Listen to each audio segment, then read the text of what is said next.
Hey everybody, this is Ozark Prepper 1. I don't even know what day it is, July something. July the 16th. Today I want to talk about, are you financially prepared for when times get bad? Do you got a hedge against inflation? Do you have food? Do you have money in the bank? Are you prepared for when you lose your job? Well, let's take a look here at this little stash of silver I got here in gold. Now, I didn't put this here, I didn't buy this to try to make money. I bought this for when the paper money continues to lose its value. Now you can see here mostly what I have is silver eagles, and I have a few Canadian coins, and I've got some were they English with the queen on them or something, I don't know, a griffin. I got some of those. See, that's a nice Queen Elizabeth maple leaf. And then I've got one of each in gold. This is wait for it to focus. That one, I better look and see what it even is. I don't even know what I have. It's terrible.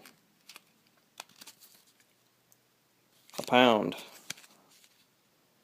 Whatever. In English. That one is from England. This is an American silver eagle. Or gold eagle.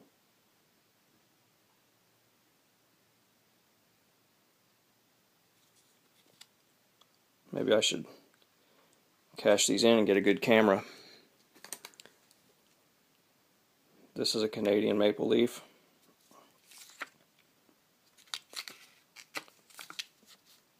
And these three gold coins are worth more right now than all of this silver.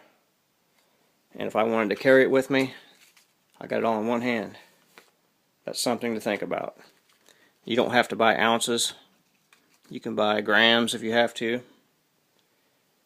But I can tell you this, when times get rough, let's take a look here. This stuff right here, all these will be worth nothing. These will be worth nothing. People will be taking wheelbarrow loads of this to stores. At first, when things collapse, there'll be fools out there that still think this has value, and you could probably capitalize on that. But later on, everybody will eventually figure it out. They will find out that that's worth nothing. I got a couple grand in that one. But I always keep a little stash for emergencies and things like that. I'm glad I did. I lost my job almost a couple years ago. I still haven't felt it yet because I prepared for it. And I could have went back to work, but you know what I did? Instead, I just stayed home. And I get up in the morning and I walk out here to the back and I stare out the backyard and I watch the sun come up. Watch that beautiful, beautiful sky in the morning. And the only way that's possible is while I worked, I didn't buy a whole lot of things. I just saved my money. And for some, they just can't adjust to that lifestyle. But I did it out of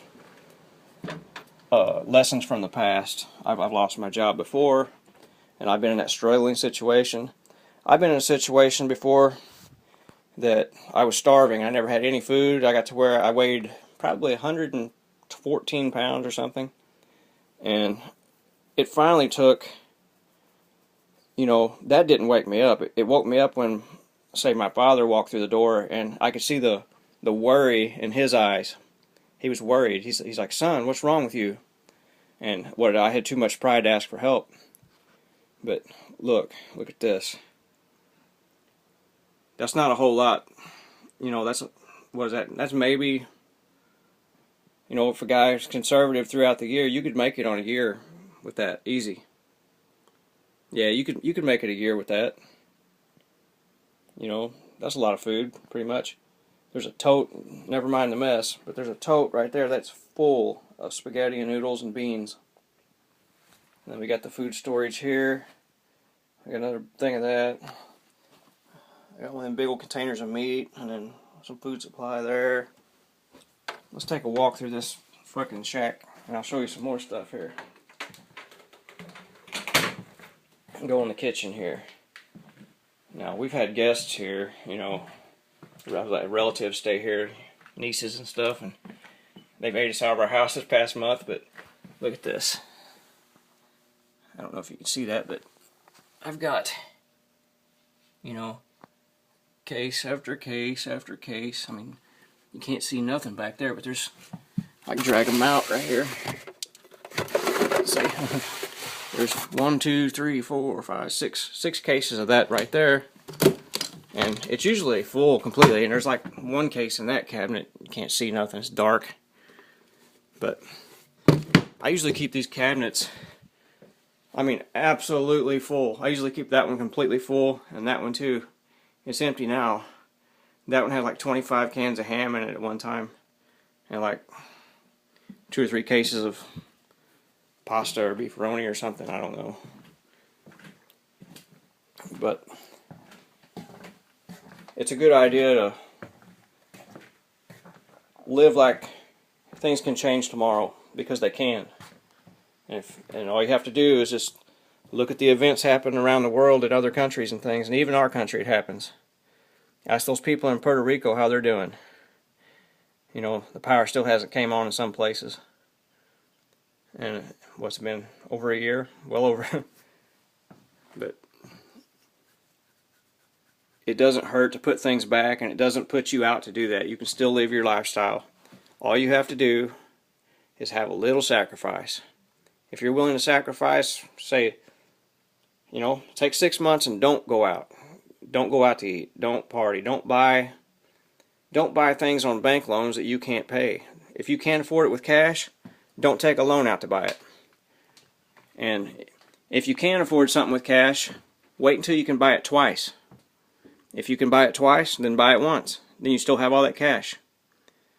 And it makes it a lot easier to live. That's what I've always done, and I've never had any trouble. But before that, it was a struggle. So with that being said, over and out. I'm going to enjoy the day, and I hope you do too. Ozark Prepper 1 out.